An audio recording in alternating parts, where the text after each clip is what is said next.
Welcome to Orange Coast Unitarian Universalist Church on Zoom. My name is Ulysses Ayton, and I'm your worship associate today. I'm joined by Reverend Sian Wiltshire, our minister, and Beth Syverson, our director of music ministries, in welcoming you this morning. Reverend Judy, our director of religious education, already held classes for the children earlier this morning, and she will offer one for our youth after the service. We also would like to recognize the many volunteers that are listed on the screen that has helped to put this service together today. We respectfully recognize that our church property rests on Acjachemen and Tongva land. I would like to invite you to open the chat box, and if you haven't already said hello this morning, we will be turning the chat off during the sermon portion of the service so as not to distract, but we will turn it right afterward. As Unitarian Universalists, we have many different beliefs, but we are one loving community. We are bound together not by a common sense set of rules or beliefs, but rather a covenant. A covenant is simply a promise that whatever our beliefs, we accept one another and encourage each other in spiritual growth. We affirm that all life has inherent value and that all existence is interconnected. We strive for justice and compassion in our deeds and relationships, and we are committed to creating a welcoming community without regard to the traits that sometimes divide people. I want to extend a special welcome to visitors. If you are seeking a spiritual home, we hope that you will find it here. After the service, we will have a town hall meeting and everyone is welcome to join in. Our worship begins with the lighting of our chalice, the symbol of the Unitarian Universalist tradition, and as we light it, we say our unison affirmation. If you have a chalice or a candle at home, we can light them together. Please join me now as we begin. Love is the spirit of this church, and service is its law. To dwell together in peace, to seek truth in love, and to help one another. This we affirm together. Good morning, everyone. This morning's service is going to be about Indigenous land rights. We're going to learn a lot about the Indigenous people of our land where we are currently residing, the Acjachemen and Tongva people, and things that we can do to stand in solidarity with them. Our opening song is by a UU colleague of mine from Minneapolis. She does my same job in Minneapolis, and she's really active with Indigenous issues and also environmentalism, and she wrote this song that we're going to sing after attending a protest in Standing Rock. So it's a really powerful song, like kickstart us for this morning. We're gathered here on this stolen land. We're gathered here to do what we can to protect what is sacred from human demand. We're gathered here to take a stand. Join me. We're gathered here on this stolen land. We're gathered here to do what we can to protect what is sacred from human demand. We're gathered here to take a stand. One more time, we're gathered here on this stolen land. We're gathered here to do what we can to protect what is sacred from human demand. We're gathered here to take a stand.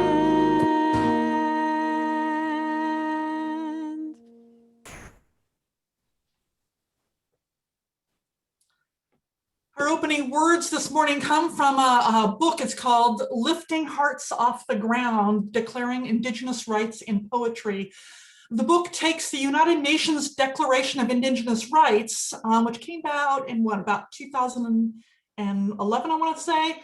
And you know, it's from the United Nations, so it's rather dry in its reading. So these two wonderful people added poetry to help people understand and grasp what this means to them. And these two poets, one is Indigenous and one comes from a settler heritage. So this is what they wrote as their dedication. To the web of life, to relatives with 4 legs, 2 legs with wings, who live in oceans, now who live burrowed in the earth. And within that web, to the human family, that we might move towards reciprocal wholeness. To those of us who suffer at the misguided hands of colonization, may these words help and heal. To those of us who inflict this suffering, both unwittingly and knowingly, may these words enlighten, forgive, and educate. To the mothers who were and are targeted because they are the root of society. To the elders who spoke outside of history before treaties were forced upon us on the terms of those who sought conquest. To those who called out from the wilderness of dehumanizing machines disguised as schools. To the warriors who never gave up and who will never give up. To those who round dance in the streets. To those indigenous peoples of Europe who were similarly destroyed and assimilated by patriarchy, fear, and other violent means. To the healing of past and present wounds, that we might all break free from the illusions of separation and hierarchy. To the children born today of this very origin and background, that they may know the sacredness that created them and how sacred they are.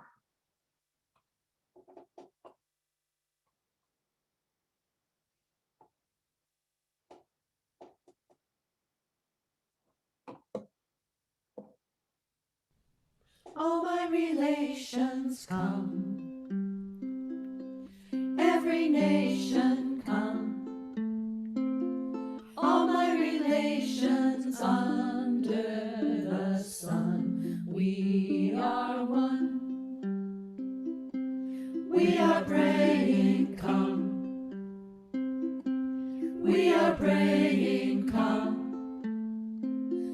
we are the song and we are the drum, we are one.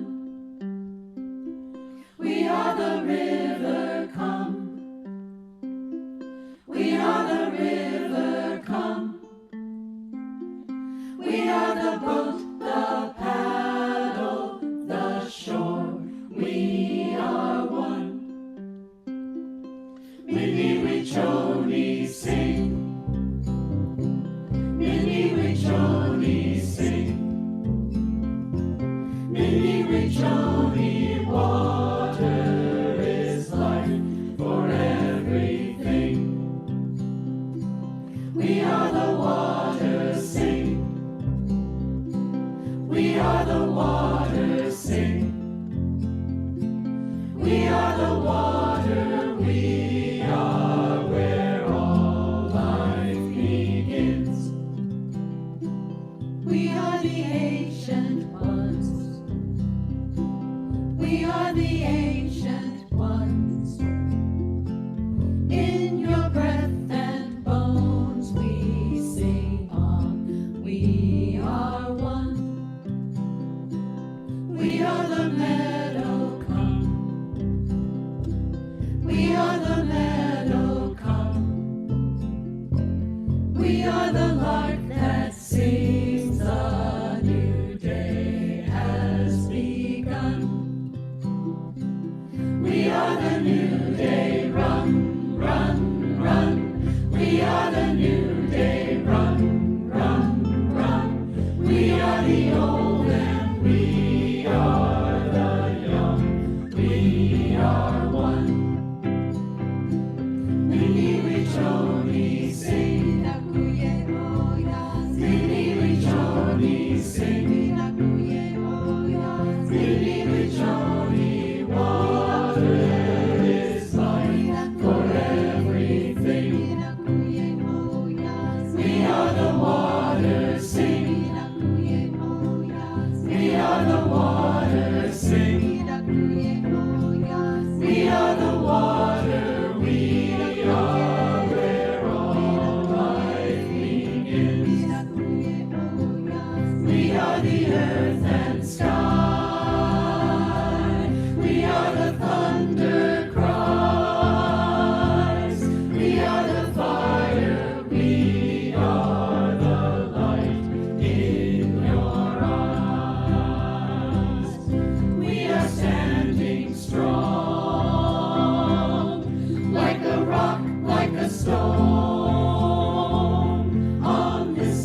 the water, sing.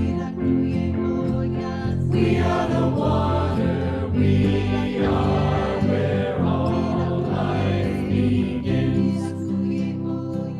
All my relations come, every nation come. All my relations under the sun, we are one.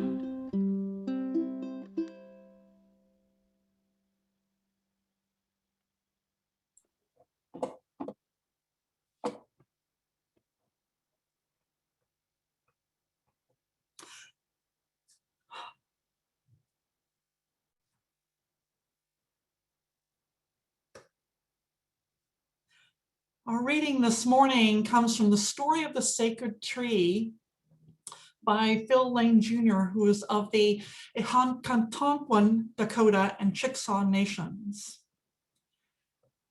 He actually is taking a story that appears in many different Indigenous traditions and kind of put them all together in one. He said this, he said, "For all the people of the earth, the Creator has planted a sacred tree under which they may gather and there find healing, power, wisdom, and security. The roots of this tree spread deep into the body of Mother Earth. Its branches reach upward like hands praying to Father Sky. The fruits of this tree are the good things the Creator has given the people, teachings that show the path to love, compassion, generosity, patience, wisdom, justice, courage, respect, humility, and many other wonderful gifts. The ancient ones taught us that the life of the tree is the life of the people. And if the people wander far away from the protective shadow of the tree, if they forget to seek the nourishment of its fruit, or if they should turn against the tree and attempt to destroy it, great sorrow will fall upon the people. Many will become sick at heart. The people will lose their power. They will cease to dream dreams and see visions. They will begin to quarrel among themselves over the worthless trifles. They will become unable to tell the truth and to deal with each other honestly. They will forget how to survive in their own land. Their lives will become filled with anger and gloom, and little by little they will poison themselves and all they touch. It was foretold that these things would come to pass, but that the tree would never die. And as long as the tree lives, the people live. And it was also foretold that the day would come when the people would awaken, as if from a long drugged sleep, that they would begin timidly at first, but then with great urgency to search again for the sacred tree. The knowledge of its whereabouts and of the fruits that adorn its branches have always been carefully guarded and preserved within the minds and hearts of our wise elders and leaders. These humble, loving, and dedicated souls will guide anyone who is honestly and sincerely seeking along the path leading to the protecting shadow of the sacred tree.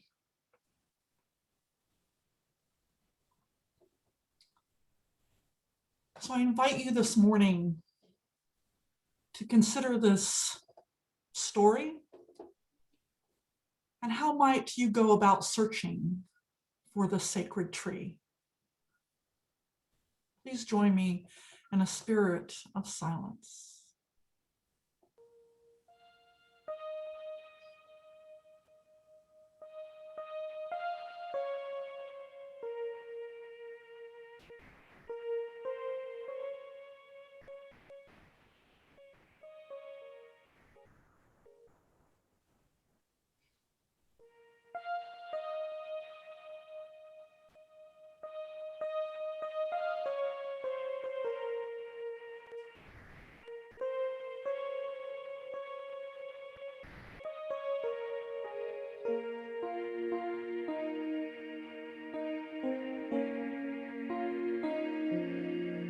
Please join me in this song from the Navajo people.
All right, so this morning, I'd like to invite you to indulge me for a moment. I'm going to take you through kind of an imaginary scenario this morning. It may seem at times sort of ridiculous, but I just invite you to go with it with me. And I invite you, if you'd like, to even close your eyes and just let your imagination go with this.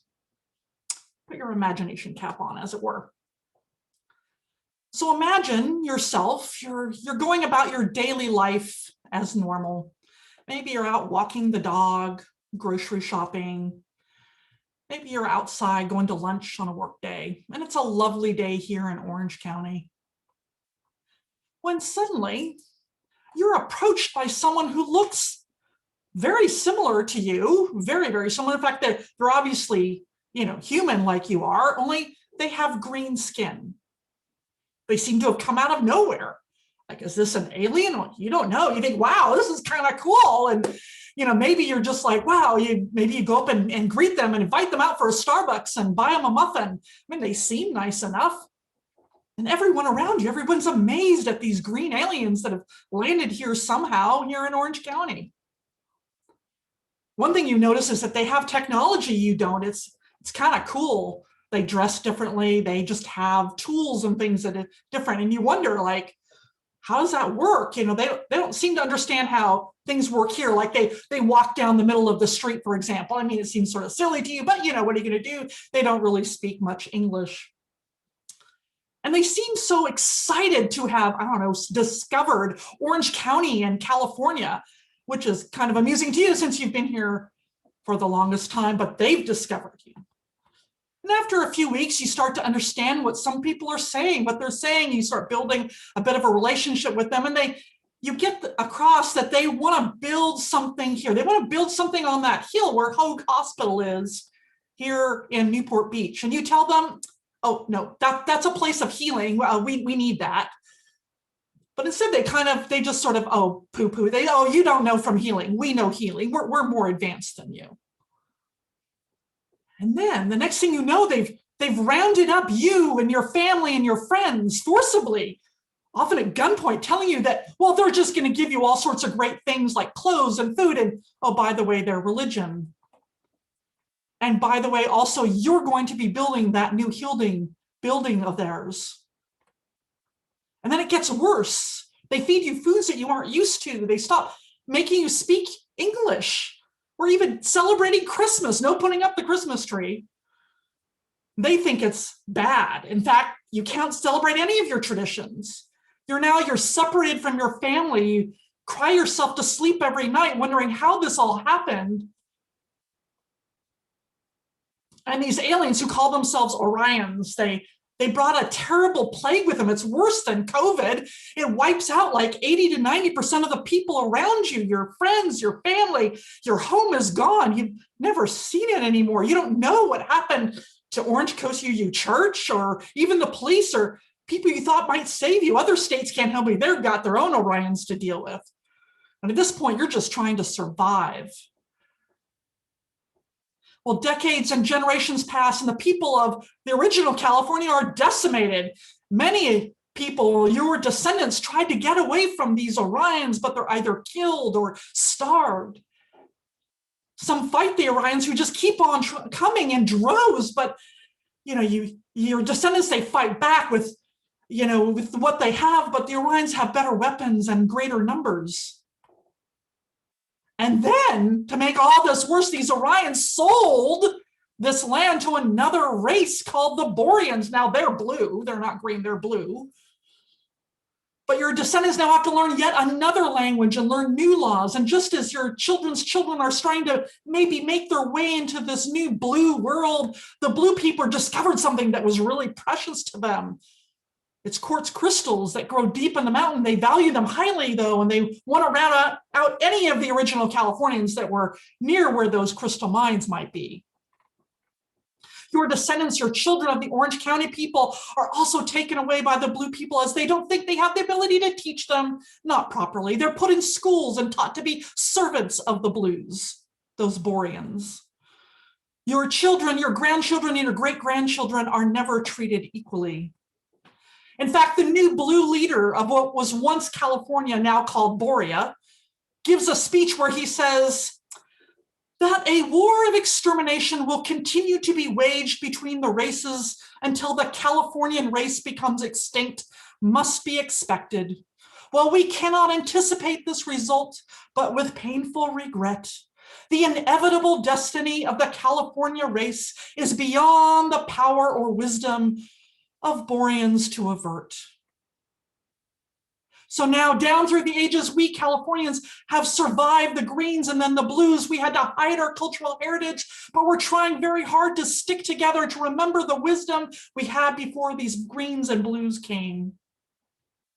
It's a few hundred years later, and the blues, well, they now recognize that maybe they were a bit harsh, but they don't really know what to do about it.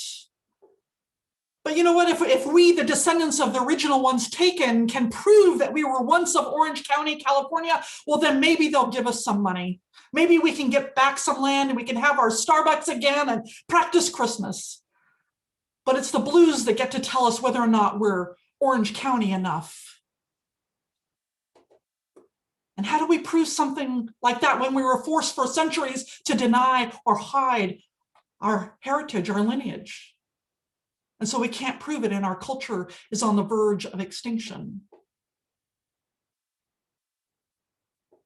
Okay, I'm sure y'all kind of got the metaphor there, this imaginary scenario. It might seem silly to do this, but this is how the indigenous peoples of California, including the Acjachemen and Tongva, the people of this area, view the history of California.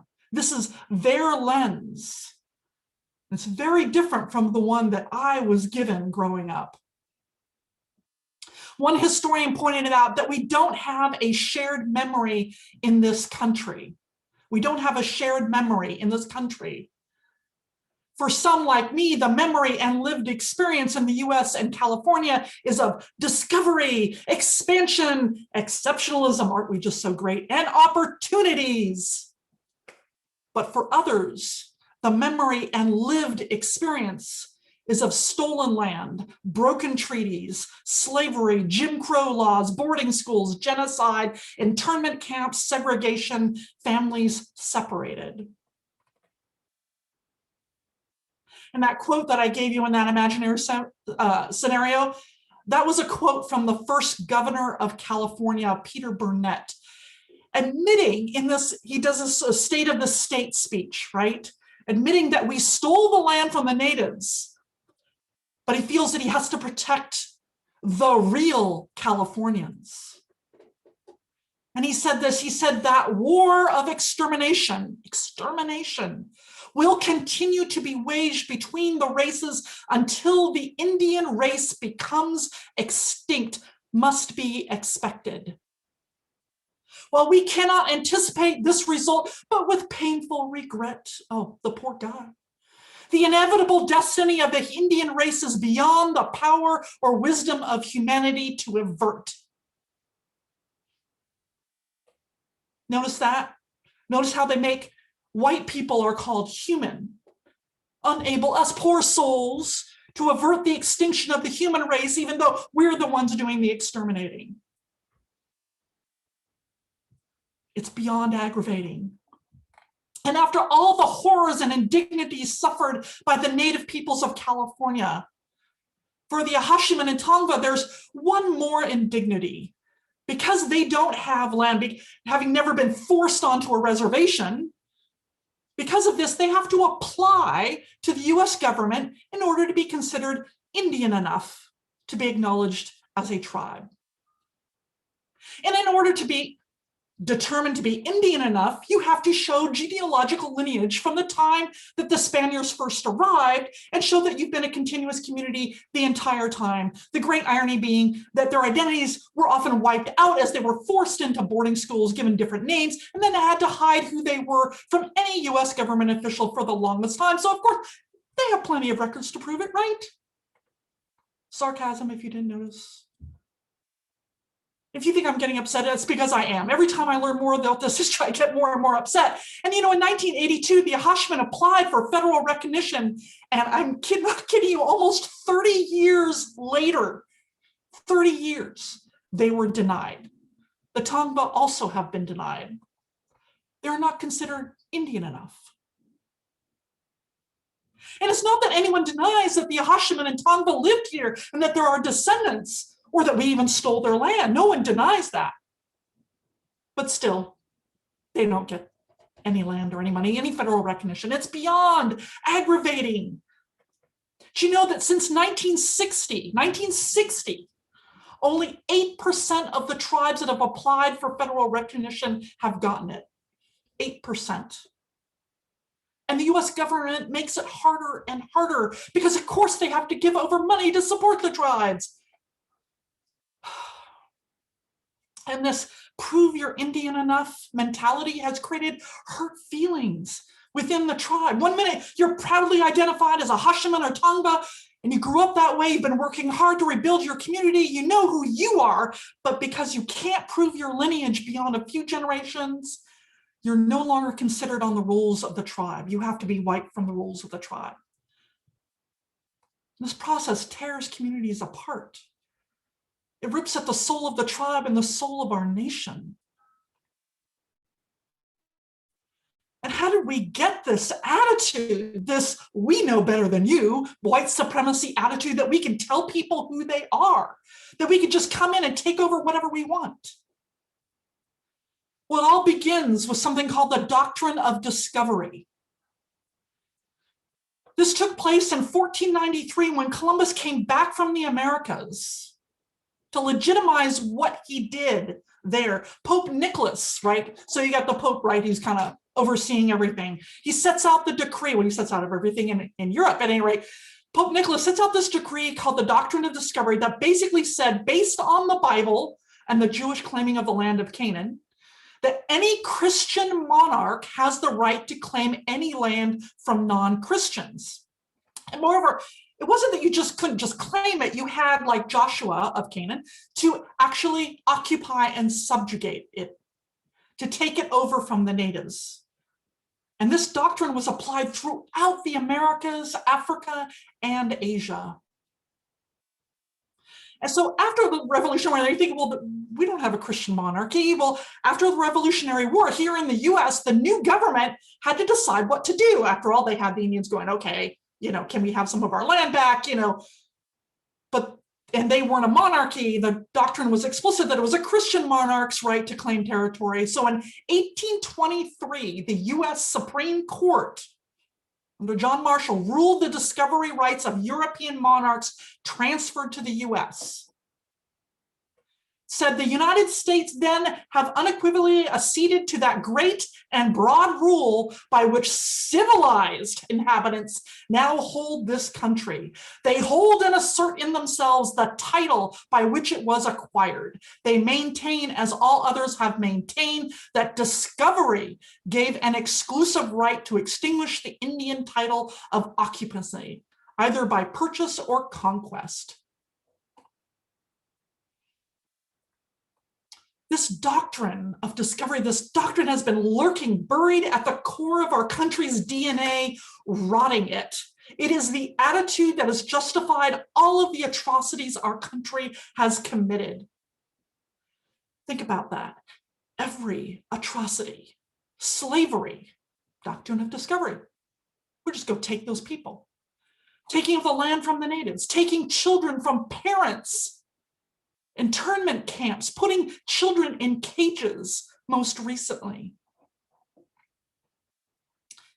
And here's the thing, it's even been quoted today by the Supreme Court as reasons not to give Indigenous peoples rights to govern themselves. It is the precedent to end all precedents, and it's time to get rid of it.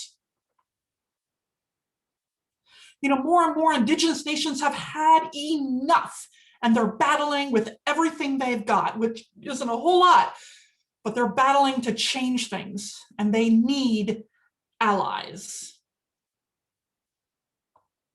Okay, so what can we do if we want to ally? What can we do? Well, first of all, we can build a common memory. And that's telling the history, not just through the eyes of the conquerors, the colonizers, the settlers, whatever you want to call them, but through that of the oppressed, especially if we want to heal.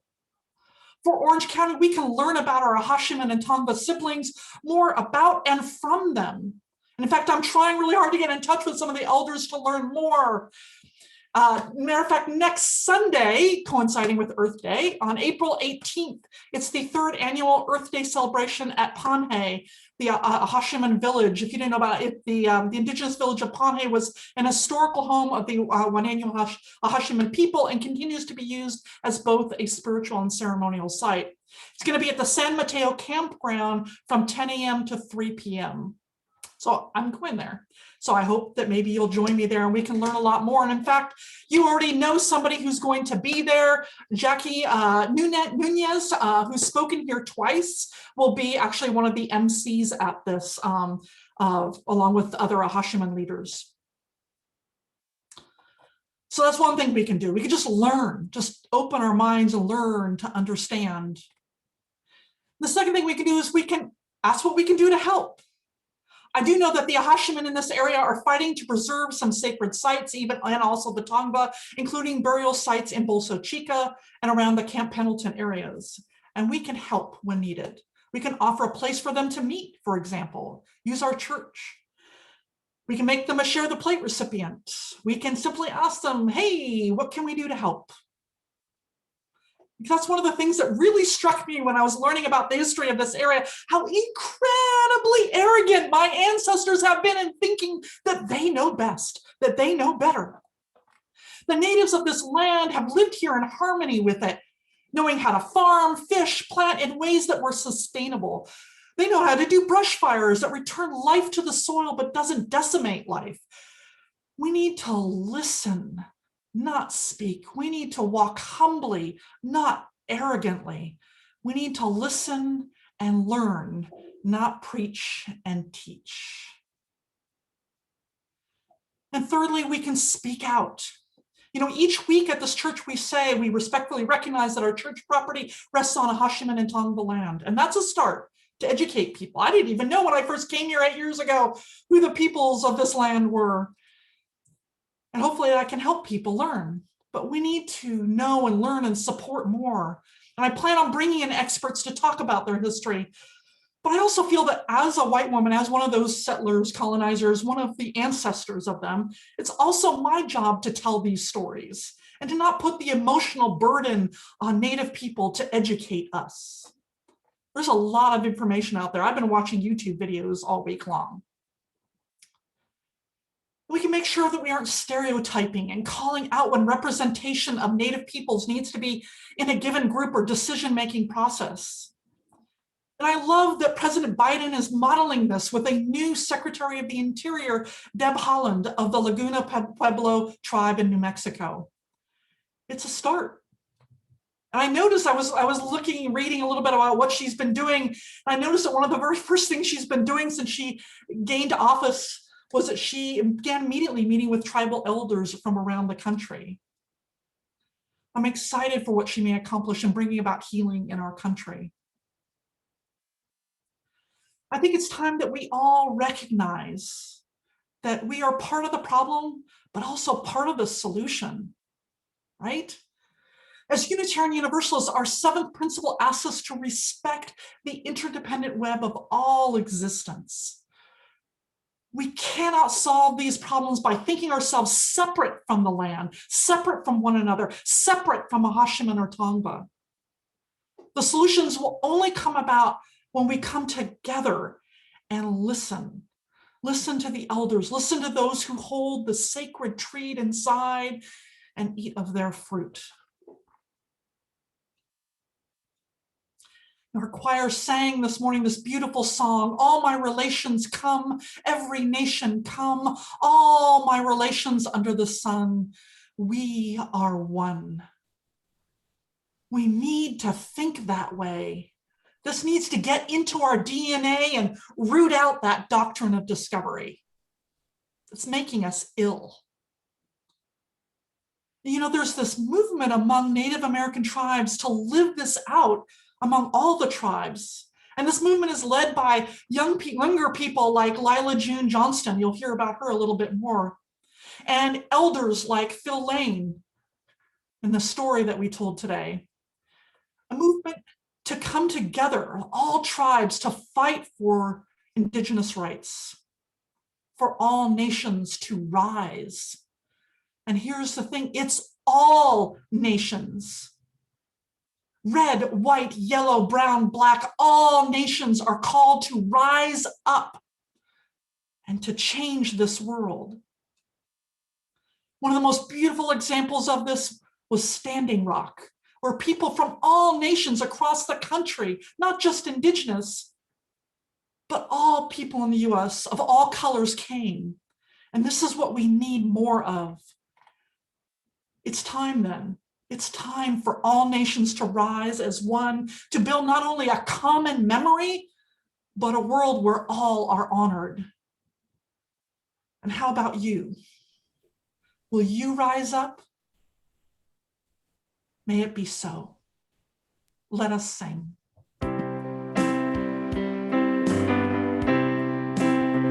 And I am open, and I am willing, for to be hopeless would seem so strange. It dishonors those who go before us, so lift me up to the light of change. There is hurting in my family, there is sorrow in my town, there is a panic all across the nation, and there is wailing the whole world round.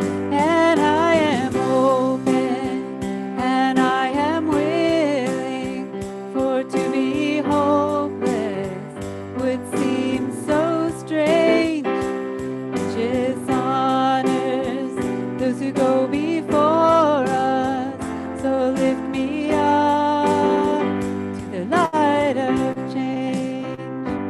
May the children see more clearly, may the elders be more wise, may the winds of change caress us, even though it burns our eyes. And I am open, and I am willing, for to be hopeless would seem so strange. It dishonors those who go before us, so lift me up to the light of change. Give me a mighty hope to hold my confusion. Give me a desert to hold my fears.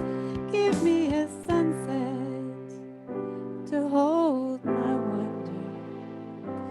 Give me an ocean to hold my tears. For I am open, and I am willing, for to be hopeless would seem so strange.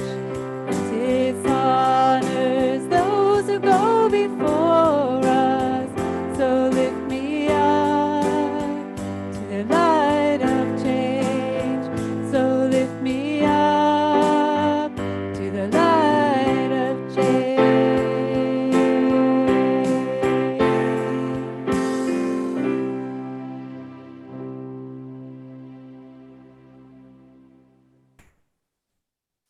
Unitarian Universalist congregations are fully self-supporting, meaning that members and friends raise all funds for the operating budget, ministries, and programs of the church.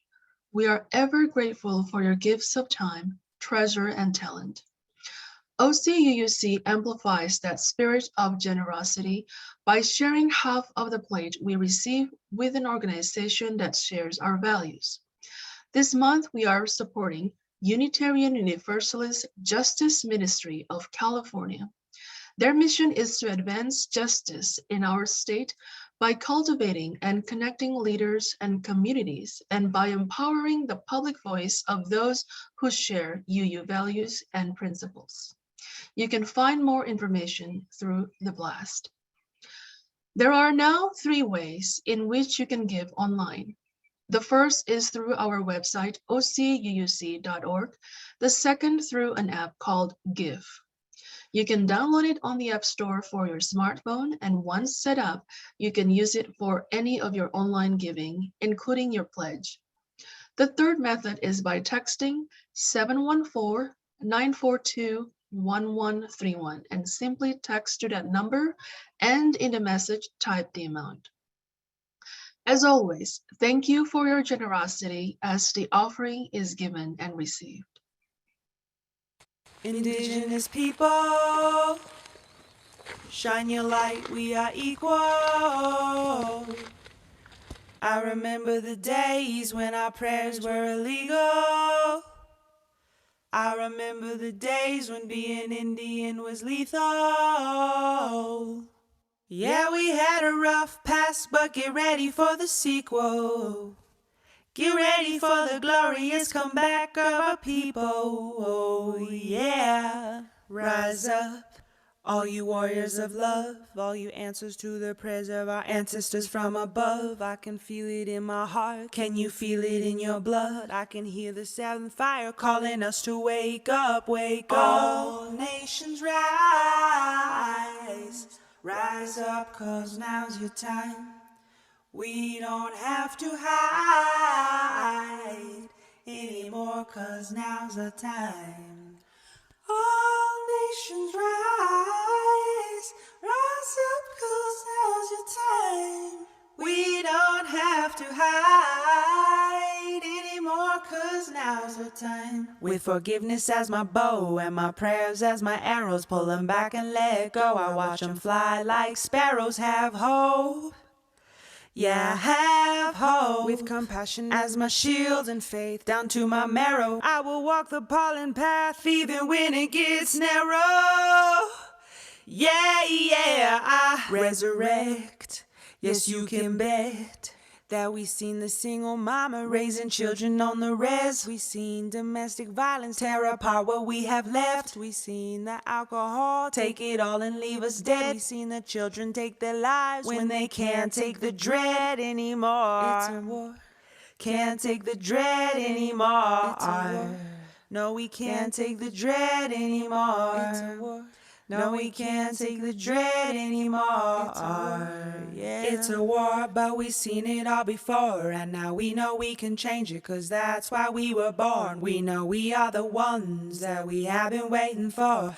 We are the ones Grandma has been praying for. So rise up, all you warriors of love, all you answers to the prayers of our ancestors from above. I can feel it in my heart, can you feel it in your blood? I can hear the seventh fire calling us to wake up, wake up. Pueblo hermoso,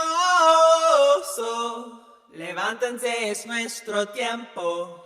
No tienes que esconderte más, ahora es nuestro tiempo. Mujer indígena, tú eres tan sagrada. Traigas medicina de tu suelo todavía. A pesar del abuso de tu cuerpo y tu tierra, respetamos tus ancestros y la suya cultura. Hombre indígena, tú eres honorable y yo veo la fuerza que todavía sobrevive. A pesar del abuso de tu raza venerable, yo respeto tus ritos, tus danzas, tus padres. Somos guerreros del amor y guerreros de la paz, sí, no vamos a escondernos más. Somos guerreros del amor y guerreros de la paz, sí, no vamos a escondernos más. They say that history is written by the victors. But how can there be a victor when the war isn't over? The battle has only just begun, and Creator is sending His very best warriors. And this time, it isn't Indians versus cowboys. No, this time, it is all the beautiful races of humanity together on the same side, and we are fighting to replace our fear with love.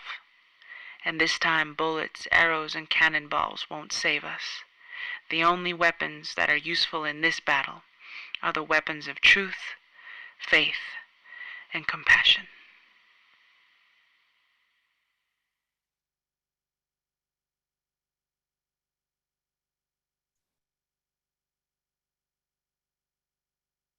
Please join in singing We Gather Together, a song that puts our intentions into words and expresses our gratitude for the many gifts we share.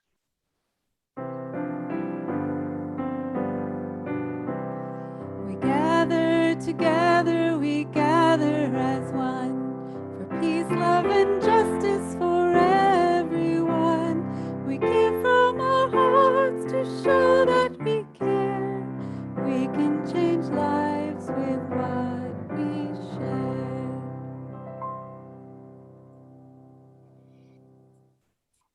Oh, let's all take a deep breath. I just want to say just a little something about that video that we just saw. And Lila June Johnston is the woman who, she is a poet and she did the opening words. She's an activist, an amazing singer and writer. And if you just want to look her up on YouTube to learn about a lot about Indigenous rights, this woman is amazing. She's like my new hero. So at any rate, all right, taking a deep breath. Because now's that time in our service when we honor important events and people in our lives, and you're invited, one and all, whether you're a member, a friend, visitor, everyone is welcome to participate in this weekly ritual that we call Joys and Sorrows. So if you hold something in your heart today, something from the last days, weeks, or even hours, we'd like to invite you to honor that by lighting a candle. That's part of our tradition, is to light a candle. You can do this at home. It's a wonderful way to honor it. If you would like to share your joy or sorrow with the congregation, I invite you to write that also in the chat. So let's just take a few moments in contemplation as Beth plays some music, and then I'll begin reading joys and sorrows out loud, those that would like to share them. And please forgive me if I miss one. You can help me not to miss any by maybe holding back for just a little bit to make a comment on the expressed joy or sorrow until we're finished. Sometimes it just goes by really, really quickly. All right, deep breaths.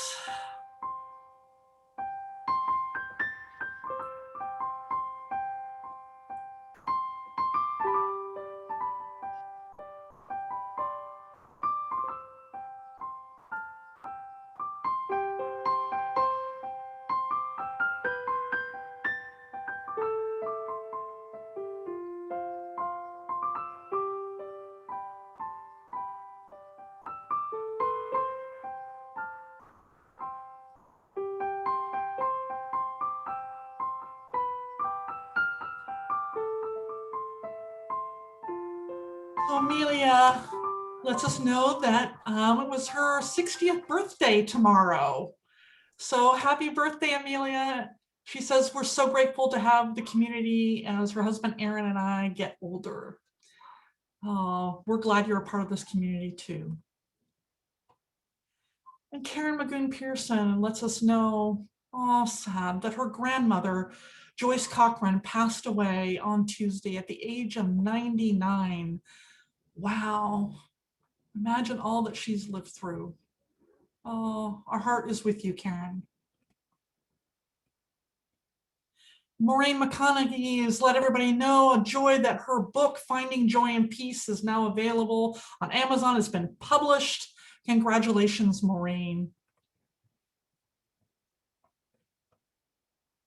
Oh, and Sunny, Sunny, we're glad you're here. She says that she's happy she's recovering from pneumonia. Yeah, we're glad you're okay. That's a tough thing to recover from. Let's take some more deep breaths. Tracy Dashbach has let me know that her daughter has been accepted to UCI in the public health department. So congratulations to your daughter, Tracy. That's wonderful. Francie Coleman lets us know that she says her lovely daughter Sabrina Mayhew turned 50 on April 14th. Wow, you have a daughter who's 50. Francie, that's amazing. Sabrina lives in Michigan, is a busy mom, is working on finishing her PhD in nursing. Oh, congratulations and happy birthday to Sabrina.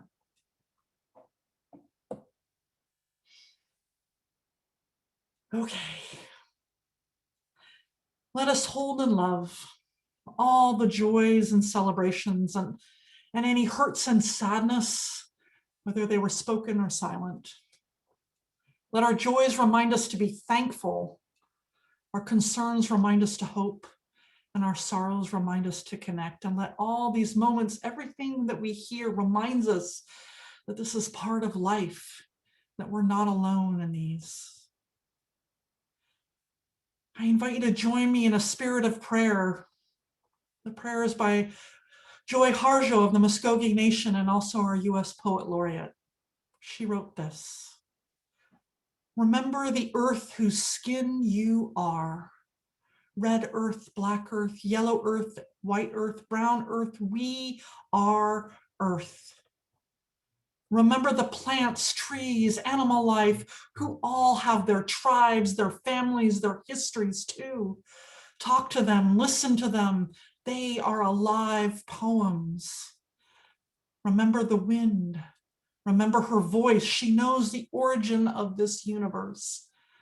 Remember, you are all people, and all people are you. Remember, you are this universe, and this universe is you. Remember that all is in motion, is growing, is you. Remember, language comes from this. And remember the dance language is, that life is. Remember. Amen.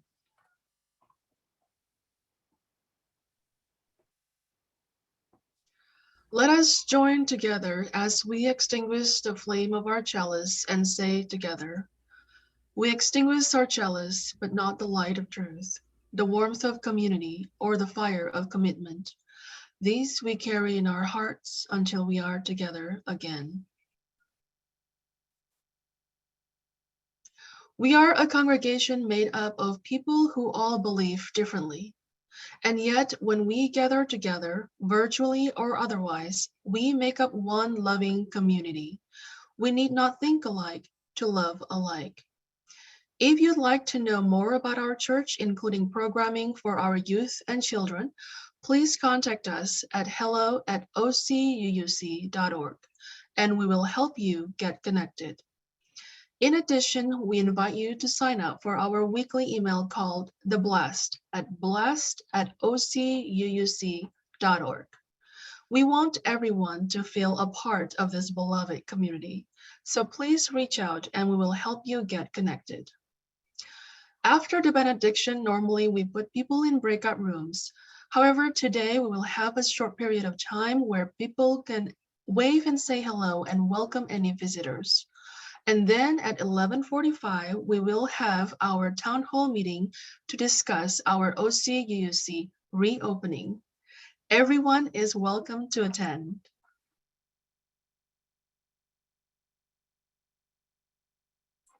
So, okay, announcements time. There's lots going on right now. And I want to point out that you've got two things around racial equality going on this week, one on Monday, one on Tuesday. The one on Monday is something that the county is putting together, and the Minister Emerita of this congregation, Karen Stoyanov, told me about it. She's getting involved in this, and it's looking at racial equality in Orange County.